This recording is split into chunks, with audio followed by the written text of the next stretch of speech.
Hello, this is a quick first look at YuanCon's 2DX controller for anyone interested in purchasing one. There's a link to purchase it in the description, and there is currently a sale of 10% off that lasts until January 15, 2019, dropping it to $152 plus shipping. Do note that shipping is pretty expensive, with shipping to the US being $75, but it does arrive very quickly, within 5 to 7 days once it has been shipped. I purchased the base model with the EMP option for an additional $35 in order to replicate the arcade experience. Now, I have only played 18 rounds of 2DX at the round 1 located in Grapevine, Texas back in November, and I had a lot of fun, so I decided to purchase the arcade controller. I used to play the PS2 versions a long time ago, but had to stop because my wrists were in pain at the higher difficulties. Back then I peaked at maybe level 10 and can currently pass level 8s, but when I played at the arcade, I was struggling for the first few playthroughs and only reached level 7s, so keep that in mind. For now, my current rating of the controller would be an 8 out of 10. It's a well-built controller overall, but it loses points due to the default buttons and some cosmetic defects from shipping. There are no problems with the buttons themselves, but the 100-gram Chinese microswitches. Along with the 60-gram springs, the buttons feel much heavier compared to the arcade and may lead to wrist pain at the higher difficulties. Some people may prefer the heavier feel, but I would recommend either purchasing the Omron microswitches on the purchase page or from an online retailer if you want to save some money and install it yourself, which I've done. To save even more money, you can even buy the controller without microswitches or buttons, reducing the price by $21. This is a new option that wasn't available when I purchased my controller, but it does allow me to play with the controller while my new buttons and switches ship, along with having a spare set in the future should something go wrong. I will have a link in the description on what I purchased. As for the cosmetic defects, there is a small scratch on the side facing towards you while playing, most likely due to shipping handling, given that the box it arrives in was pretty beat up. I don't really mind since it has no effect on gameplay and it's barely noticeable, but a more serious issue was a screw being loose internally, which was supposed to be attached to the black optical sensor underneath the turntable.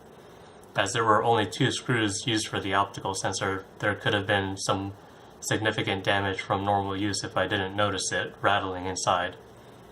Also, after opening up the controller to fix the loose screw, I was unable to screw back in all 6 screws on the bottom of the controller, as the 6th hole is misaligned. At the moment, only 5 screws are used, but Yuan has stated he will have a new bottom cover, which should hopefully be properly aligned with the controller.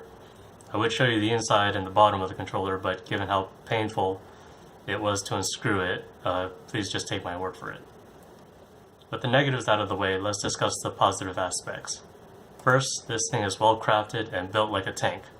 It must have went through hell while being shipped and only suffered minor scratches and 1 loose screw. The interior packaging is nicely designed, with the controller being cushioned safely by styrofoam on all sides, with an included cable, Allen wrench, and screwdriver packed with the buttons in a space made for them. The turntable reminds me of the arcade with the EMP grip and the force required to spin it a short distance.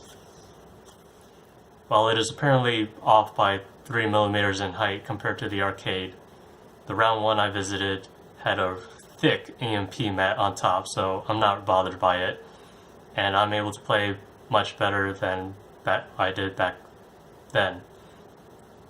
Also, at the moment, I'm not sure if there's a way to adjust the turntable spin friction in case someone wants it tighter or looser. If anybody knows, please let me know in the comments. The internal wiring is very well organized, which allows for side swapping and button modification to be very easy. Speaking of side swapping, you will have to open the controller from the bottom in order to do so, as the screws on top are held in place by bolts on the inside. It takes a little time, but most people shouldn't have to swap sides constantly. Prior to purchasing this controller, I was debating between Yuan's or the Phoenix one. In the end, I decided to purchase Yuan's because I was impressed with his sound Voltex controller.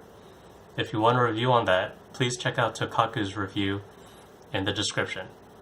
His controller was cheaper, most likely high quality, and customer service via Discord could be depended on if there's anything wrong.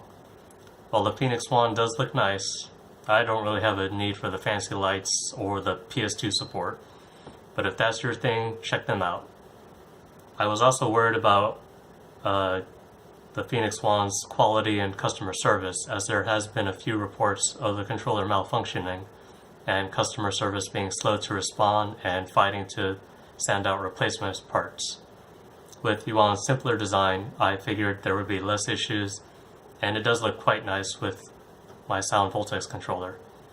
I initially rated his Sound Voltex controller as an 8 out of 10 due to shipping issues and temporary button sticking, but once I replaced the buttons, I'm sure the 2DX controller can be a 9 or 10 out of 10 as well.